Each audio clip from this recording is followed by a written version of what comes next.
Hello, ladies and gentlemen, and welcome back to another episode of Delusions of Grandeur. I am your one of your hosts, David Strege, and here in the room I have with me Boris from Dark Zone 13. Welcome back after a couple of week hiatus, and Yeah, I'm sorry. So today, I tasked you to watch a film that came out before Night of Something Strange, which was directed by Jonathan Straiton. And Jonathan Straiton worked with Ron Bonk with Sub Rosa Cinema on a previous film called She Kills. Oh Um, yeah. and it was a film that was filmed in 2016. And let me just say, it was heavily influenced by a 1973 film called Thriller: A Cruel Picture.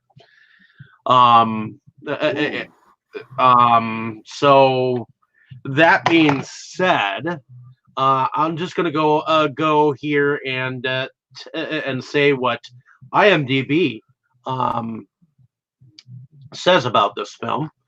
And it says, when Sadie's husband is murdered by a vicious gang called the Touchers, she finds she possesses a strange hidden power to aid her in her quest for revenge.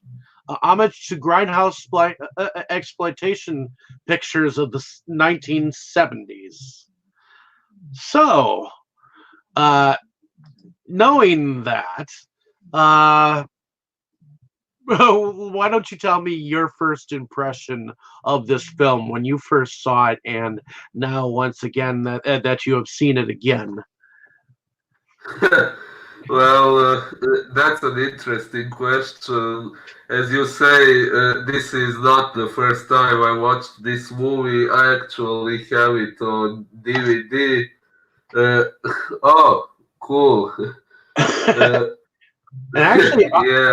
yours is black and mine is white. So you Oh, must have, yeah. so For some reason, yeah. and yours seems to have like a little bit more color, like brown color. It seems. Maybe, or maybe that's just because of the lighting in my room, or maybe not. I'm not sure. But Uh, regardless, we both have a copy of the film. yeah. So a while ago, I ordered several DVDs from Ron Bank. I wanted to get a few movies about these badass women killing people.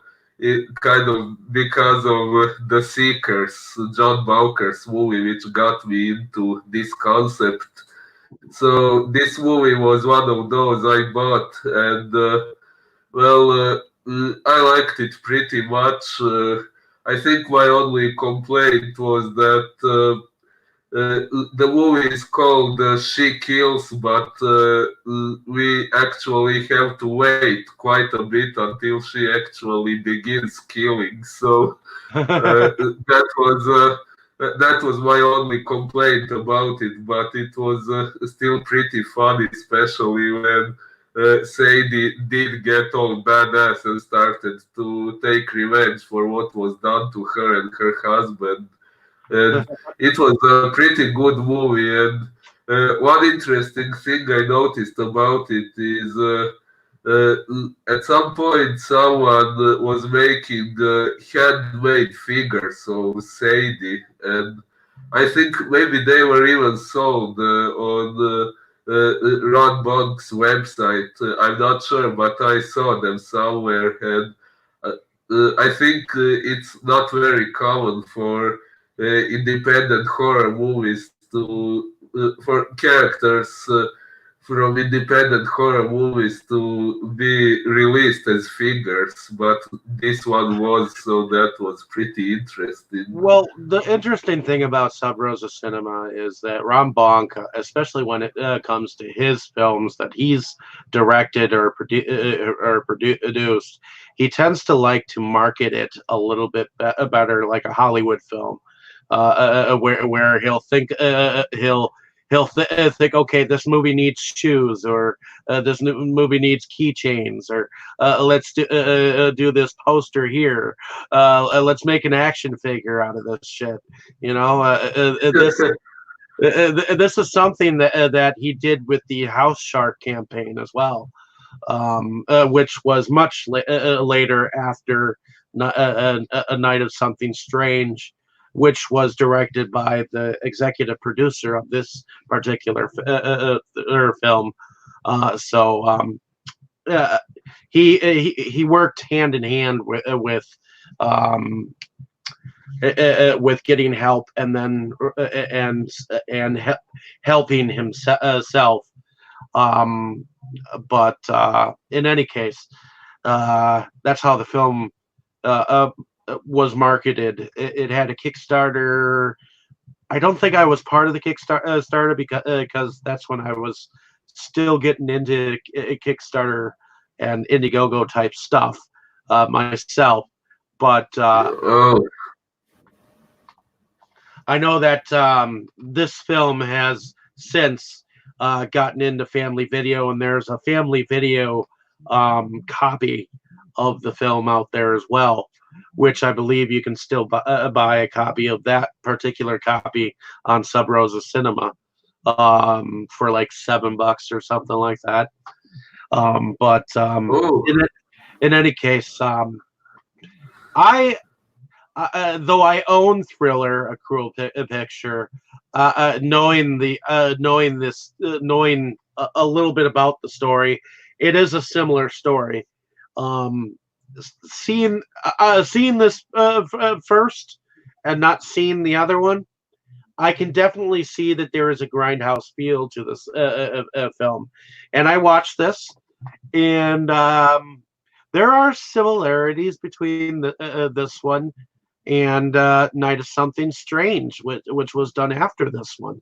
So and yeah, I actually think when I watched A Night of Something Strange that it reminded me of this movie, if I remember correctly. correct. And I think the reason being is that there are several characters that were in that film that are in this film. And once again, I mean, in the very beginning of this film, Uh, we get a young woman by the name of Sadie. She's kind of frolicking in some grassy knoll area, and she ends up, you know, doing some erotic things, and attracts the attention of one of the gang members of this so-called gang called the Touchers, and uh, lo and behold, her future husband, he's kind of dorky. Evidently, he is. So there is some dorky language going on, that of like something that might have been dialogued in the 50s, because he he is evidently not used to being around a female, and he's not used to talking dirty language, and he's just all fidgety. You know, he's it's like every date that it seems like these two might have gone on, he treats like it was his first. You know. yeah. These bad guys even made fun of that when they attacked them at a motel. Yep. So apparently, these two, Edwin and Sadie, are supposedly getting married, and you see that she She has evidently tried to keep the relationship a platonic one. She has evidently saved herself for marriage, even though she seems like seems to be like a bad girl in her own way, because she was circling that dandelion, dandelion, the one that you can blow the seeds away around Oh, yeah. around her nipples, and just doing that out in the open makes you think that she's kind of got a bad girl kind of tendency where she just wants to do sexual things. So which is kind of strange when she turns her cheek when he goes in for a kiss. This Edwin character, you'd think that they would be a little bit more intimate, and yet they are not. So, so apparently they go to this no-tell motel, and he's a little bit romantic. He actually brings her up over the threshold. And he brings her into the hotel, and he's a gentleman as well. So he goes out and gets the suitcase, brings it in. Of course, she has to lug the darn thing into the bathroom, but Yeah. but things seem like like he's gonna finally score. But she comes out of the bathroom, gets into the bed, and she notices that evidently the you hear her describe, what she thinks that Edwin feels like, and she's like, "Are you still wearing clothes? Are you are you wearing leather?" And that's when she pulls back the covers, and lo and behold, who is laying there? Yeah, it's not Edwin, it's Dirk, the gang leader of the Touchers. And then it turns out that they have already captured Edwin, and we see the others holding him when the rest of the gang appear. Oh yeah. So Um, what does Dirk and it's funny, his name is Dirk, just like it was in Night of Something Strange. oh yeah, wait, is that the same actor? That is the same actor. Oh wow, that's pretty interesting. As his Describe character in describe what he looks like. well, he has this iconic mustache that goes all the way down to his nipples. that that's what makes his appearance unique. Uh, and uh, Well, that's pretty interesting when it comes to the character design, but his personality is, I would say, pretty repulsive, unlike what he was like in A Night of Something Strange, where he was more heroic. Well, and we already got introduced to Reggie, who was played by Michael Merchant, who apparently is already attracted to Sadie in the very beginning, but it is in fact Dirk, who was played by Trey Harrison, who is this mustached leader, and uh, the other characters in here go by the name of Poodle. Then there's Blue. Yeah. There is a woman named Beatrice, too, if I pronounced that correctly. So, And wait, was there someone more? But I think there's one more character, and I believe he goes by the name of Beatrice, or maybe it's not Beatrice, but there is one more character. I think it's either Booster or, yeah, I think it's his name is Booster. Booster. I don't remember. Was that maybe one of the guys in the warehouse later? Um, he might have been, but he was one of the gang members. The older gang member. That liked the doggy style. um, Which ultimately, what happens here is that this gang ends up raping this Miss Sadie here, who is played by Jenny Russo. And she's a fairly pretty woman. And it turns out that something strange happens during the rape, and it seems like it turns them into some kind of animal. What kind of animal was that? I don't even know, but one interesting thing I noticed about that scene is they claim that she did something to them that made them act the way they did, as if what they were originally going to do wasn't bad enough already. Well, it like, seems like they started acting like monkeys.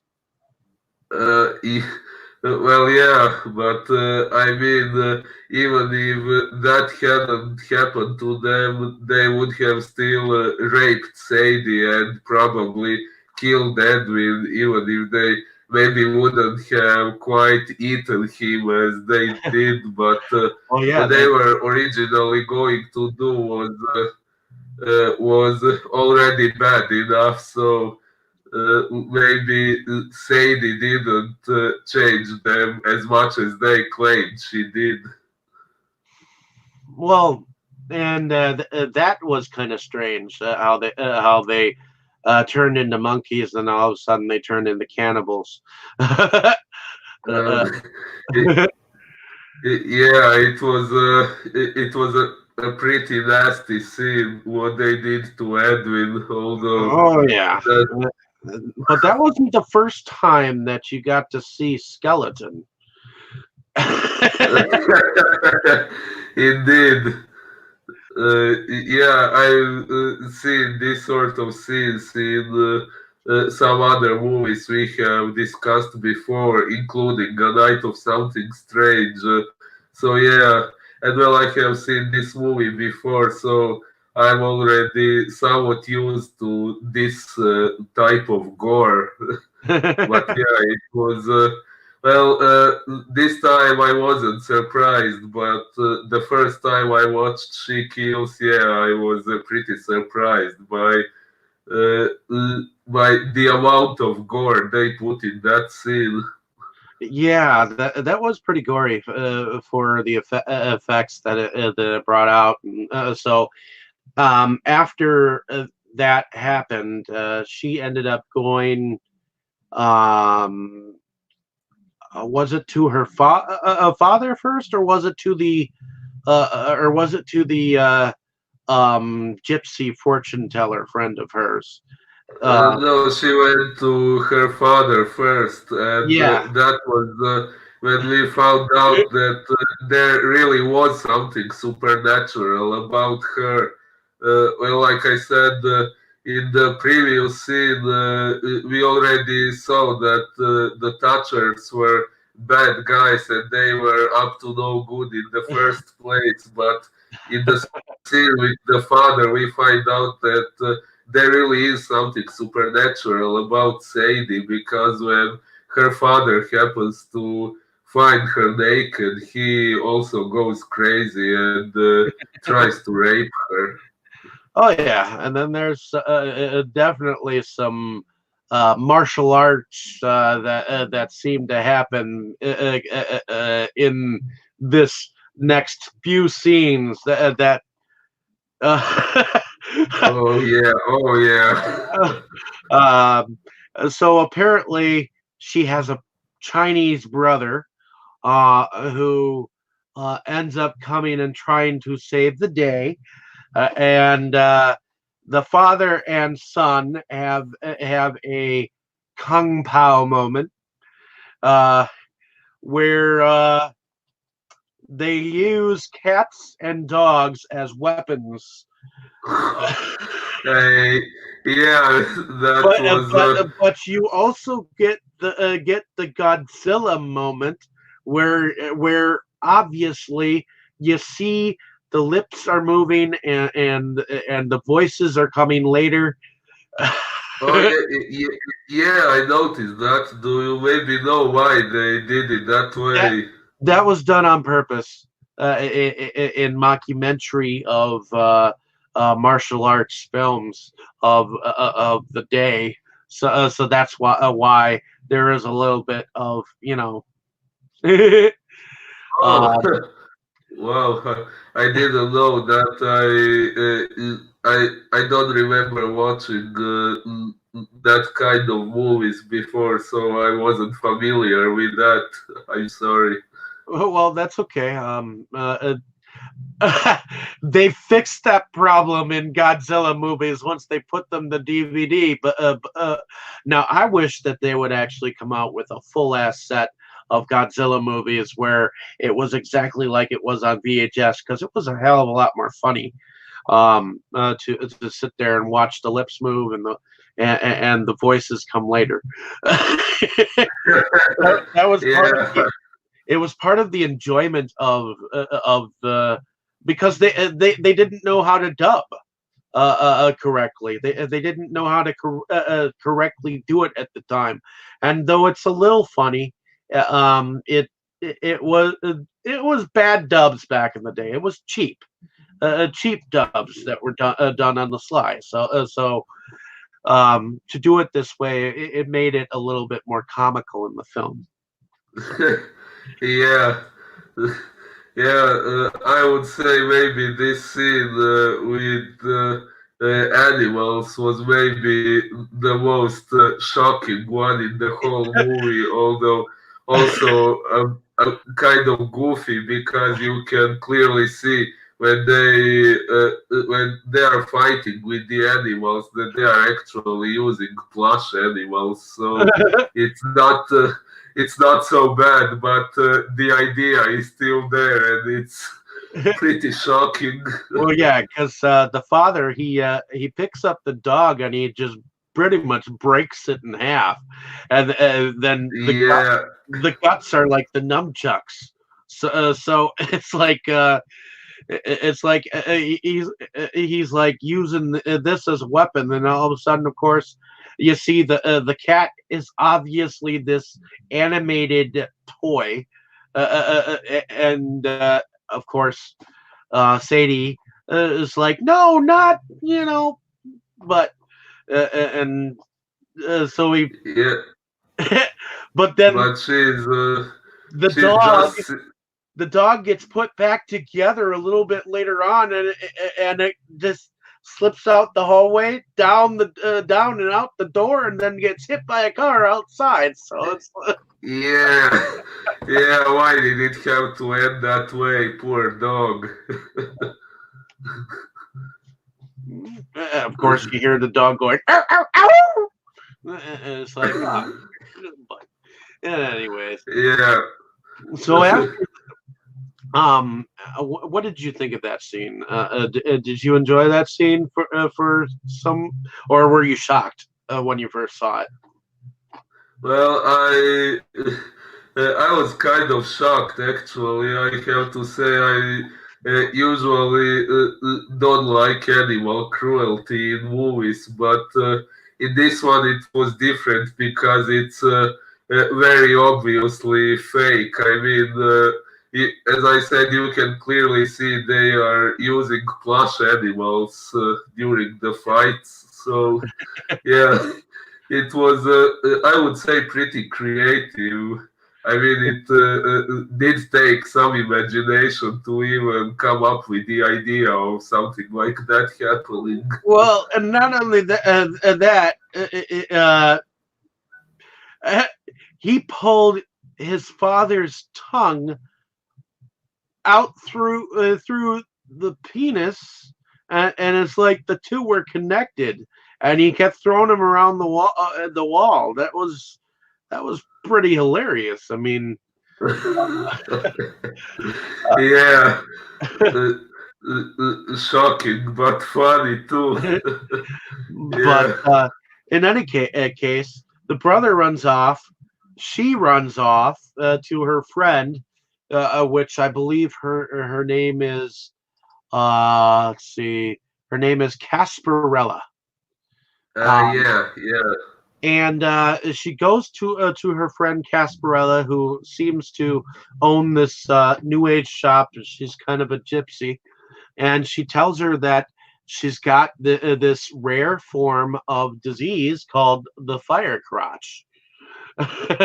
Uh, yeah, apparently Sadie has this paranormal condition that apparently when men see her vagina, they are driven crazy. According to what Casparella says, it makes them act on their natural animalistic instincts and Well, and makes them do all these. she said it was possessed by Satan. Um, Uh, y- if I yeah, remember that she correctly. said.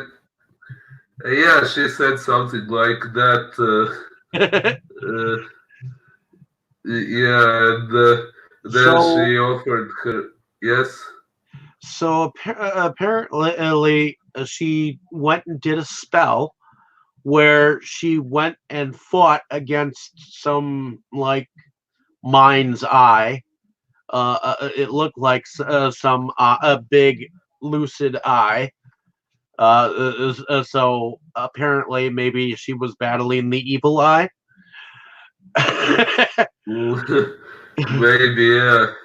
And And except when she came back out of that uh, evidently spiritual battle, um, she told her that she could never entirely sleep with another male ever again. She could only be with females.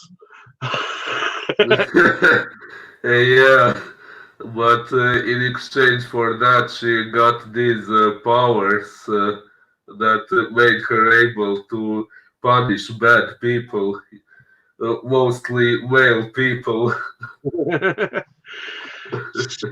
So while this all is all happening, we see the Touchers in their natural habitat, the bar, and so we can see that Dirk is evidently very much liked by the females in the bar, where there's this dance scene, and of course his gang members end up trying to dance with him, and uh, and one of them fucks up.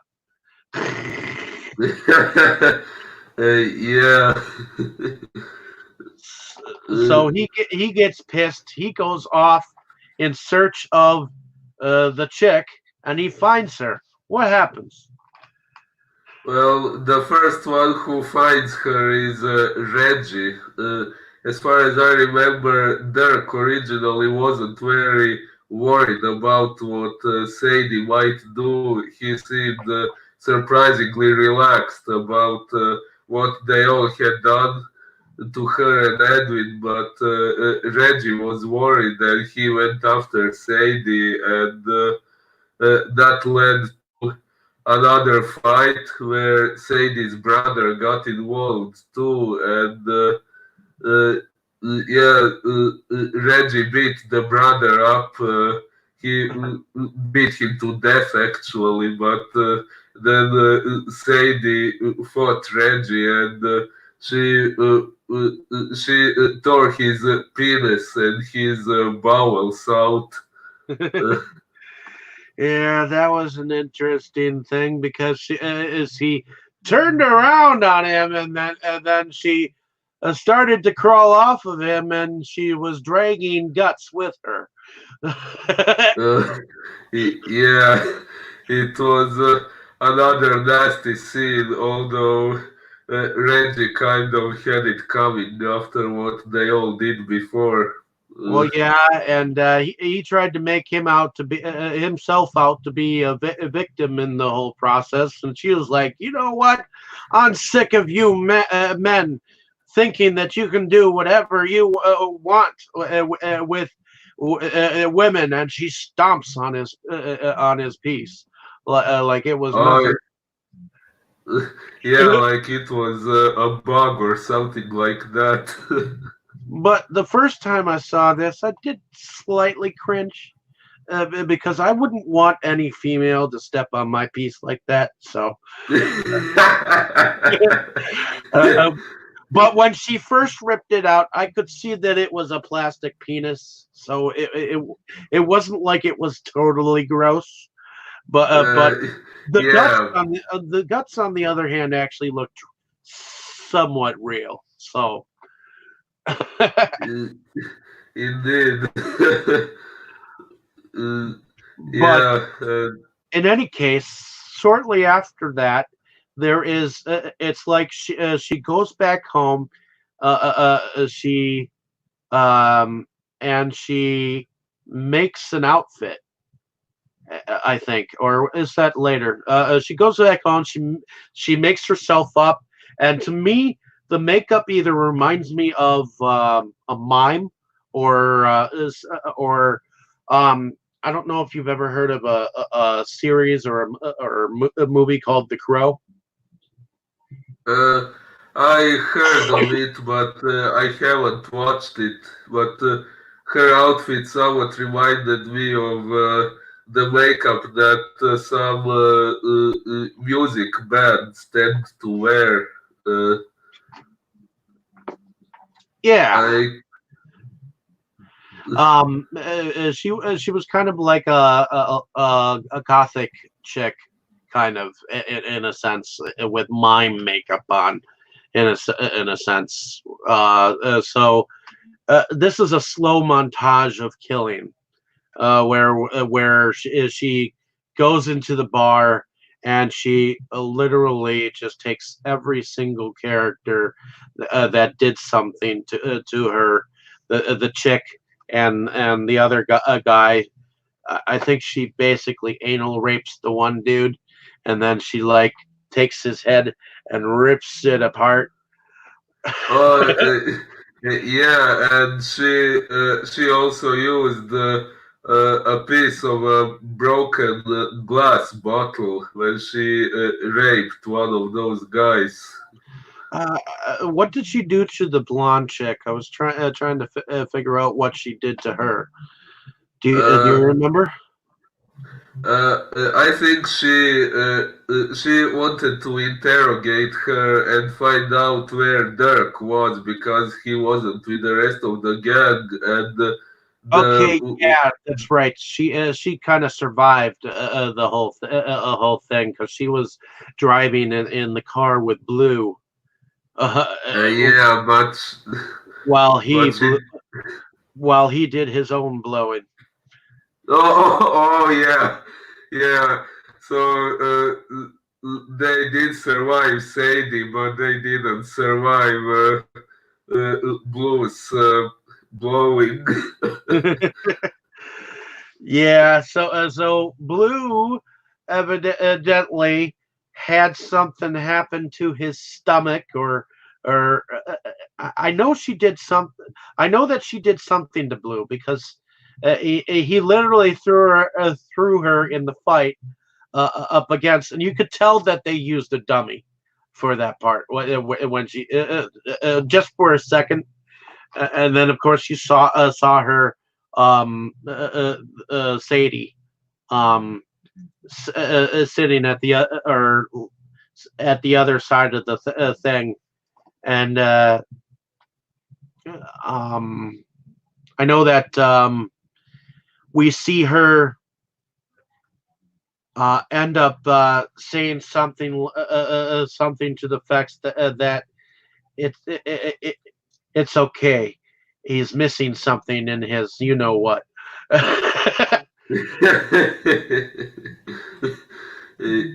Yeah, it was But a this is pretty. but that's when she goes off and like goes to she ends up like going to a store and like dressing herself up and putting an eye patch on that was in the shape of a heart and weaponing up. What did you think about that weaponing up scene? Well, that was pretty cool. She grabbed like a few guns and shurikens and some things like that. Like she really took more weapons than we would normally expect her to even be able to carry around. Uh, Well, she ended up yeah. sticking some of the weapons up her cooch, didn't she? I'm sorry. What did you say? I said they. She ended up sticking some weapons up inside her vagina. Oh, yeah, yeah. She did that too. Before she went off in search of Dirk. But there was another scene that I thought that was kind of funny, where while Blue was blowing his nards, uh, there was a scene where apparently some kid's parents were shot, and it was a bat. Oh, They were making fun of Batman in oh a sense. yeah, yeah. The- Yeah, I noticed that. It's like what the fuck. Yeah, that was. It's like what the fuck. Gotham is nearby, you know. Yeah, Yeah, that was unexpected. Like all of a sudden, they included a Batman reference out of nowhere. uh, have you ever danced with the devil in the pale? Ah! Yeah, yeah. But yeah. So they had that scene in there, and little Brucey Wayne there. That was Ron Bonk's kid. Believe it or not, Oh, which we see in House Shark as the kid of uh, Trey Harrison's in House Shark. So oh yeah. he's a little smaller here. Yeah, yeah, indeed. I didn't realize. So ultimately, evidently, Dirk Masau, that's his name in here. He is holed up in some garage like um, compound with a bunch of henchmen. And Uh, what does she do? It seems like there is a slow motion uh, um, a slow motion thing going on here where she goes in and like blows them to smithereens. but oh yeah.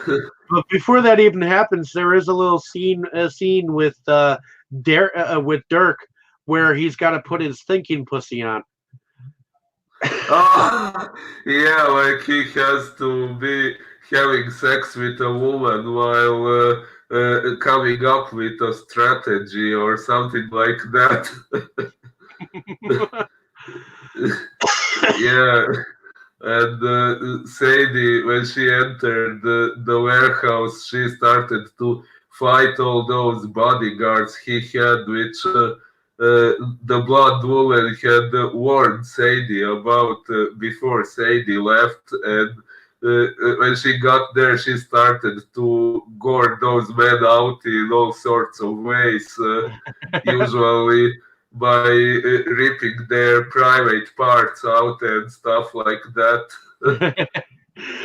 Well, there was one moment where it seemed like a fan was turned on near her skirt, and you could see the guy's bulge come straight out, and then it exploded.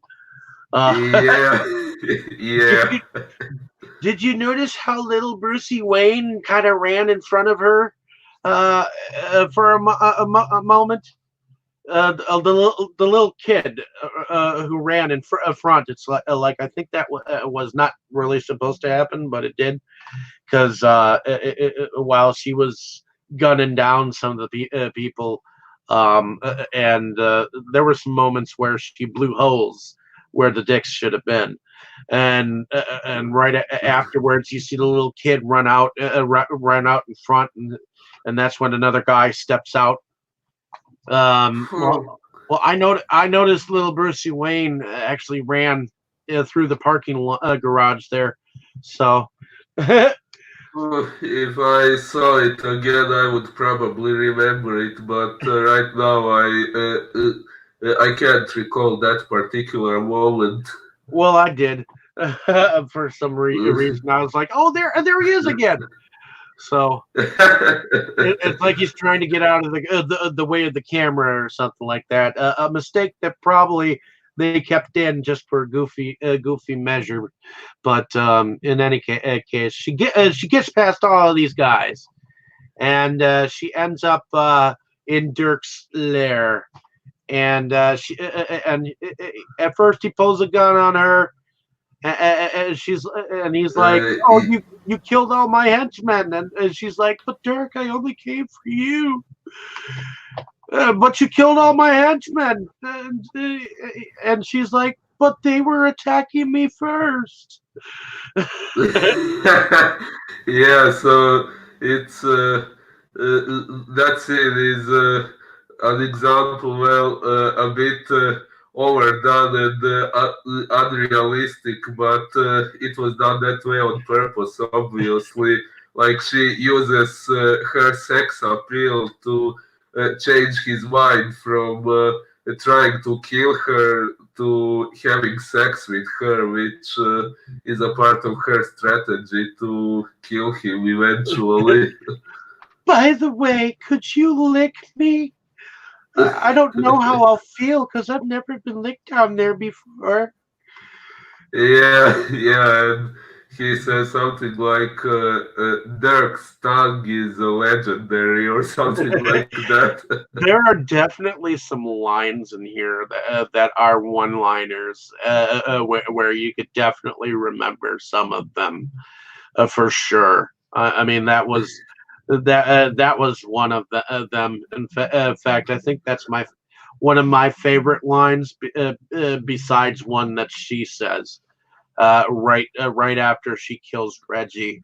She's like, "There's a new sheriff in town." Trying to think what. Yeah, she said something about a new sheriff, but I can't remember how exactly she ended the line.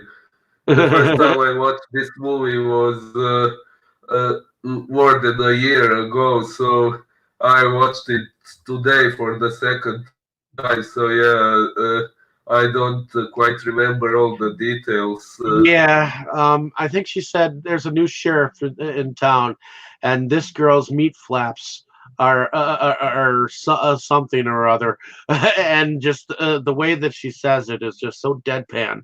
So to me, that line is somewhat comical and rememberable. Meat flaps. Yeah, So. yeah, pretty Which creative. makes me think that some of these words are definitely creative in the dialogue because they are definitely trying to be funny while using some older words that nobody ever calls them these things as much anymore.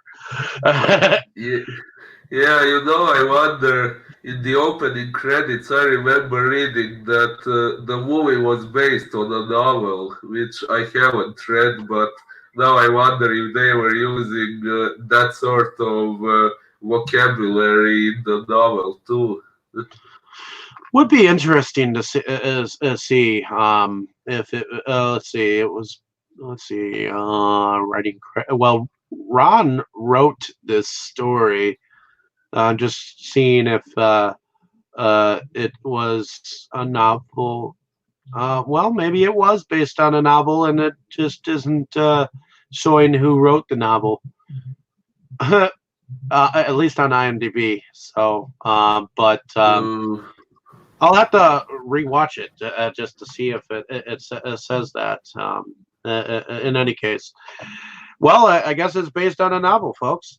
uh, Uh, I think I'm not sure if I remember the title correctly, but I think the novel is called "She Kills with Her Crutch" or something like that. they could have just done it funny like that, where they said that it was based on a book when it really wasn't, just to be humorous. Oh, oh, well, maybe I'm not sure. I mean, I can see how that could be like a humorous point, where someone would be like, "Huh, based on a novel called She Kills with Her Crotch." Sweet, I'm gonna look it up. And then when they look it up, it's not there. Uh, yeah, I'm trying to find if it's mentioned anywhere on the back cover, but I don't think so. looks like it's not. No, looks like it's not mentioned. I will look it up online later. So, what did you think about the special effects in this film? Were they pretty cool? Yes, they were pretty cool and pretty gross at moments, but that was obviously done on purpose. And yeah, they were pretty good, as shocking as they were supposed to be. Yeah, there were some shocking moments in here. It was an awkward film, to be honest. There were, I mean, it was pretty straightforward. I mean, it's basically a woman who was attacked, raped, and went back for revenge. Of course, they had to do some religious mocking with Black Jesus. Oh, yeah, yeah. Because apparently, when she went and got all of her revenge, apparently this was the moment of redemption. That it's very possible if she would have stopped her ways, she could have ended up in heaven instead of hell. But she chose the lower path. So she ended up paying her penance at the end. Uh, yeah, when she visited Casparella again. And um, did you see in the credits how evidently they played it off like it was some X Files kind of thing, where this woman brought like the file to this guy's attention, and the actor that played this man with the evidently edible penis, or Uh, he the actor who played him actually played Ahab in House Shark. oh, wow! I didn't notice. Interesting. I recognized him right away, especially in voice. It's just it was like, oh, that's what's his name that gets his head chopped off and he's still talking in the end. Oh, that was him. Yeah. Wow. Yeah, so that scene kind of announces that if there is ever a sequel if there is ever a sequel to this movie, that Sadie might be facing someone as dangerous as her, as this man appears to have a killer penis, just like she has a killer vagina. So uh, there would be something if those two had an encounter. Oh yeah, it was definitely an interesting film to say the least. If there was a favorite moment, I mean, if I had to say something, I guess my let's see, I thought the special effects were pretty decent for what it was. Uh, and if I had to choose my favorite moment would have to be when she attacked Reggie and she like turned around and ripped his penis right off. That was to me a funny bit, and I think my other favorite moment is when her vagina actually ate the entirety of Dirk at that end there when she just closed her legs on that head of his. Oh, oh yeah, that was pretty nasty. Although to be fair, Dirk deserved it after everything he did throughout the movie. But I would say my favorite scene. Oh, sorry, were you going to say something? No, I was going to ask you what your favorite scene was. Oh, well, I would say my favorite one was when Sadie was fighting the henchman in the warehouse when she was wielding guns and all that stuff.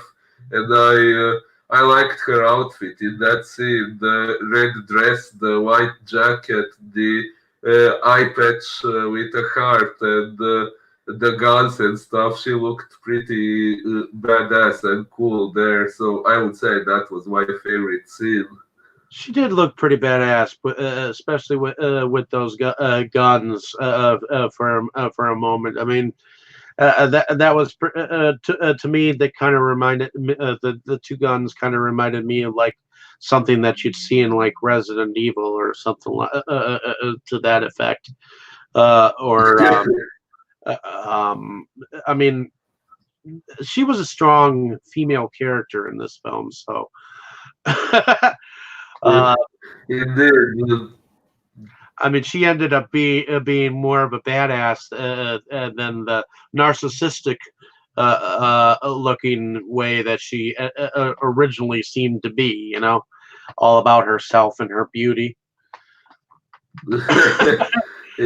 Yeah, and it's also interesting to notice. I mean, before you even begin watching this movie, like it's called "She Kills," and you see the cover where she's holding guns and so on, and then there is this first scene when she is yeah. Then you see this first scene when she is out in the meadow and she is like completely innocent, which is just the opposite of what you expect after seeing the cover and maybe the trailer if you watched it before watching the movie. And yeah, you can see. The process of her darkening from this beginning when she is pretty much innocent except for some sexual gestures she performs until what she does later in the movie when she kills people. So that's pretty interesting. Well, and I thought the acting on all involved wasn't too bad. I mean, yeah, it was over the top, especially Dirk's character. Dirk's character was over the top. But then again, I think the actor likes to go over the top, and I think Ron Bonk allowed him to get into his character a little bit more than I guess technically was needed. But Yeah, well, I think Dirk was designed to be over the top. Like they definitely did that on purpose. so that was your favorite scene where she was guns blazing in the parking lot.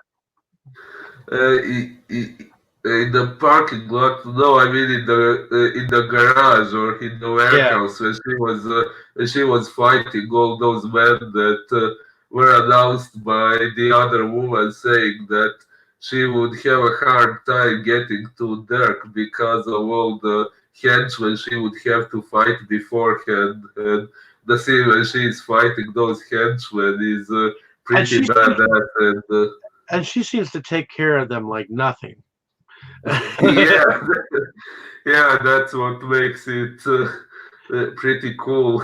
It was an effortless, uh, slow motion killing spree, to say the least. Indeed. In any case, did you notice any music that was involved in this? I Well, know, I noticed some like '80s synth going on there. there actually was one scene when I paid attention to music when she entered the bar with while she was wearing this makeup on her face when she went after Blue and these other members of the gang while she was beating them up. There was some unusual music in the background while you would rather expect some more action instrumental and with more emphasis on the sounds of her beating those guys up, but no, they put some other kind of music in that scene. That was one moment I paid attention to the music in this movie. Okay. Well, the music was done by Emmett Van Slyke, who had evidently worked with Ron Bonk before on his movie called Clay, um, which I have not seen actually yet. So maybe we can tackle it one of these days, just to see what it's like. But he also worked on House Shark later on, and somewhat on Empire State of Dead, which was an anthology that was done with several other different directors and whatnot. Um, but yeah, um, I thought that I heard some pretty cool '80s, like '70s ish, like electronica in there.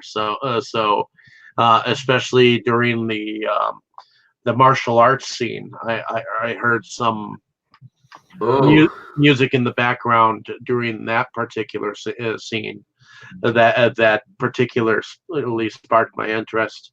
So I wouldn't mind seeing if there would be some way to see if the some of the music is actually it actually kind of reminded me of like clubhouse music, like that would be in a club where you'd see some people dancing to it or something like Yeah, well, we did have a dance scene in this movie. that. Yes, we did, and there were some pretty beautiful ladies in there. So, um, Oh, it did. but in any, oh, what was that look for? Anyways, don't get yourself in too much trouble. In any case, so yeah, there we have it, ladies and gentlemen. She Kills, which is directed by Ron Bonk, put out by Sub Rosa Cinema, and I recommend this film. For those of you that have not seen this film, it's worth a one-time watch, if anything, just for the craziness, and Yeah, definitely. it does give an homage to some of those 70s flicks. I mean, it even makes fun of, some of the. It even makes fun of Batman just a little bit. So, uh, Yeah. in any case, thank you for listening. I think that's all the time we have for today, folks. And Yeah, if you thank have you any for listening. if you have any final thoughts on this film, what would you say? Um,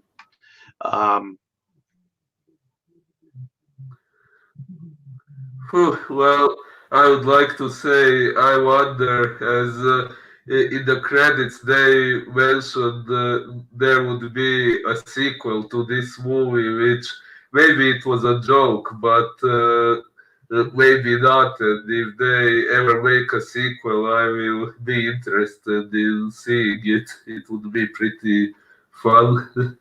it would be unique, if anything, if they were able to create a sequel or something that could be like a versus kind of a movie.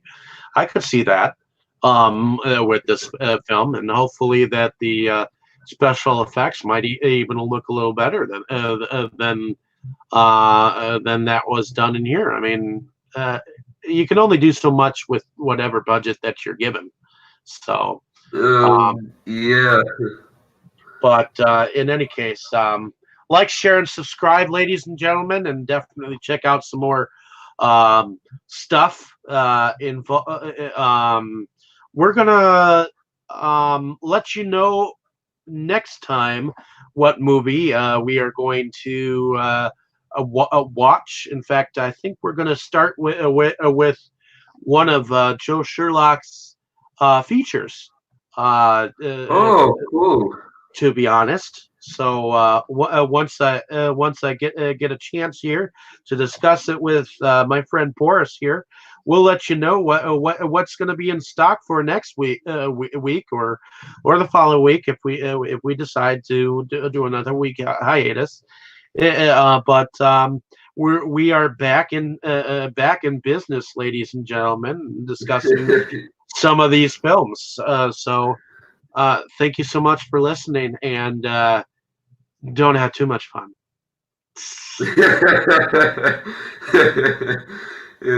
Yeah.